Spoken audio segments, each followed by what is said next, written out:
jin ya, yang sudah dicantolkan untuk kita. Sampai mati dia ditugaskan mendampingi kita. Ya, setan. Ya, jin qarin itu adalah setan. Seluruh jin qarin adalah setan. Bukan jin biasa itu. Baik. Bapak Ibu, sejak kita lahir sudah ada satu jin qarin, dia adalah setan. Sampai mati. Berarti seluk-beluk saya, seluk-beluk ibu, seluk-beluk bapak, dari A sampai Z dia tahu nggak? Rahasia-rahasia saya dia tahu nggak? Tahu. Saya pernah di Kalibata. Ada satu tempat yang seluruh orang meyakini ini kan rumah induk. Di belakang itu ada kolam. Di sebelah kolam itu ada semacam rumah tamu yang nggak pernah dihuni. Dan banyak foto-foto besarnya. Di sebelah kolam renang itu kuburan. Dan seluruh pembantu di rumah itu mengatakan siapapun yang pergi ke rumah itu pasti kena ganggu. Ya. Nah, saya ketika baru pulang, karena udah mengetahui tentang seluk-beluk alam jin dengan izin Allah, ya. Kemudian saya disuruh nginep di rumah itu. Jin qarin dia adalah setan yang resmi. Ketika seorang baru lahir, sudah ada satu setan yang dari bangsa jin ya, yang sudah dicantolkan untuk kita. Sampai mati dia ditugaskan mendampingi kita. Jin qarin itu adalah setan. Seluruh jin qarin adalah setan. Bukan jin biasa itu. Bahkan setanku sendiri kata Rasulullah, karena rahmat dari Allah dia telah masuk Islam. Akhirnya dia yang mengajak aku kepada yang baik. Hanya jin qarin Nabi sendiri yang berhasil dimasuk Islamkan. Bisa nggak mereka dimasuk Islamkan? Bisa. Tapi siapa yang bisa? Orang kayak Nabi Muhammad SAW. Sungguh kalau kita tidak ikhlas dalam hidup ini, kalau kita tidak pandai bersyukur dan tidak menambah ilmu, maka kita akan senantiasa menjadi korban syaitan. Ad-dunya bahrun 'amiq wa qad gharaqa fihi nasun katsir. Nah, jin qarin ini apabila kita sudah meninggal dunia, di mana posisi jin qarin? Sebelah kiri. Dia sebelah kiri kita. Malaikat raqib dan atid ada di sebelah kanan kita. Jin qarin ini di ruqyah pun dia tidak akan lari. Dia tidak akan lari, ya. Setan ini tidak akan lari. Yang bisa tersiksa, yang bisa teraniaya dengan ruqyah itu adalah setan-setan di luar qarin. Nah, bulan Ramadan jin qarin inilah yang dipenjara. Bulan Ramadan. Ustaz, tapi masih banyak yang tergoda bulan Ramadan. Itu nafsunya itu. Dan ternyata nafsu lebih kuat daripada syaitan untuk menyesatkan kita. Buka surat Ibrahim ayat 22. Lihat di situ di mana setan pada hari kiamat membela diri. Kalian jangan ngasih nyalahin kami dong. Salahin nafsu kalian sendiri. Di bulan Ramadan setan-setan itu wasuffidatis syayatin, dan dipenjarakan, diikat, dibelenggu seluruh setan-setan, termasuk setan qarin dibelenggu. Tetapi nafsu kita saatnya kita yang mengalahkannya. Kita udah ditolong oleh Allah. Selama bulan Ramadan setan yang selama ini menggoda kita udah diikat. Lalu kita tinggal menundukkan nafsu kita sendiri dengan cara ikutilah Ramadan dengan benar.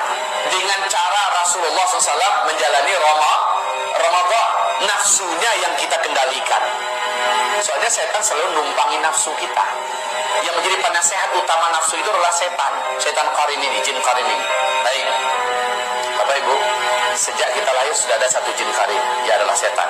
Sampai mati. Berarti seluk-beluk saya, seluk-beluk ibu, seluk-beluk bapak, dari A sampai Z dia tahu nggak? Rahasia-rahasia saya dia tahu nggak? Tahu. Saat saya meninggal, anak keturunan saya tidak terbekalkan ilmu yang benar.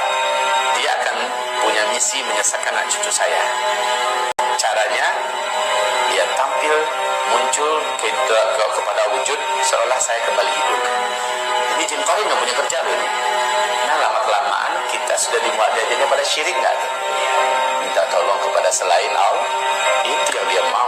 Oh, dia motivasi, tapi diarahkannya kita kepada satu syirik. Satu syirik ini sudah cukup untuk membatalkan seluruh amal kita ya, dan bisa mengekalkan kita di neraka. Makanya jangan tinggalkan anak dalam keadaan bodoh tentang agama. Jangan tinggalkan anak nggak ngerti tentang agama. Nah, kaum muslimin yang kami muliakan, ini adalah jin qarin. Jadi yang nipu orang yang wujudnya udah mati, oh siang gantung diri itu sering nampakkan diri, yang nampakkan itu qarinnya. Orang-orang beriman nggak akan mudah ditipu begitu.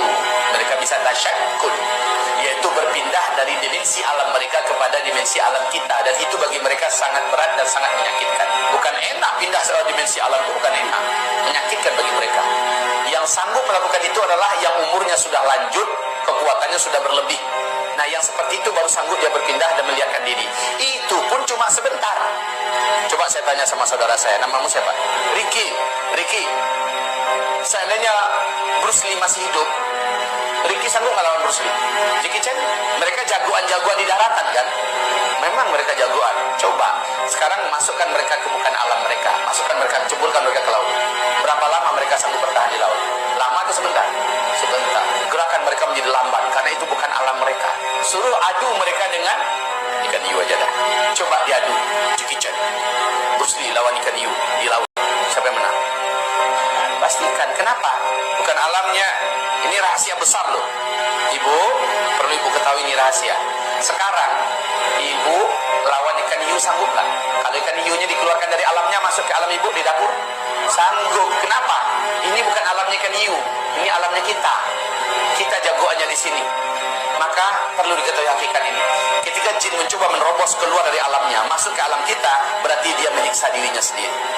Ini alam yang sangat lamban bagi jin. Jin itu makhluk yang sangat gesit, agresif, dan cepat. Ya, di alamnya. Dari sini ke Padang atau di sini ke Solo atau ke Mekah, mereka hanya perlu beberapa detik. Mereka memiliki kecepatan yang dahsyat. Tapi ketika mereka masuk ke alam kita, mereka terhukum dengan seluruh hukum alam kita. Mereka bisa ditangkap, mereka bisa dilukai, mereka bisa disakiti.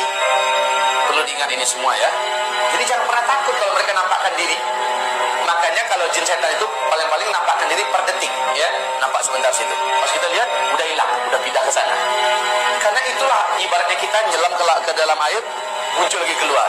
Sebentar aja kita sanggup ke dalam, ya. Persis dengan mereka. Mereka gak akan sanggup lama-lama. Nah, yang sanggup lama-lama itu udah level jenderal-jenderalnya, udah level ifrit, udah level yang kuat-kuatnya. Tapi yakinlah, sekuat apapun ikan hiu, kalau bukan masuk dia ke bukan alamnya, ketemu dengan orang yang gak takut dengannya, habis tuh ikan. Karena gak ada ilmu. Berikut ini bukan refleks lagi. Refleksnya malah beda, ilmu yang tampil. Saya pernah di Kalibata. Ada satu tempat yang seluruh orang meyakini, ini kan rumah induk, di belakang itu ada kolam. Sebelah kolam itu ada semacam rumah tamu yang gak pernah dihuni. Dan banyak foto-foto besarnya. Di sebelah kolam renang itu kuburan. Dan seluruh pembantu di rumah itu mengatakan siapapun yang pergi ke rumah itu pasti kena ganggu. Malam-malam sering nampak macam-macam nampak. Ya.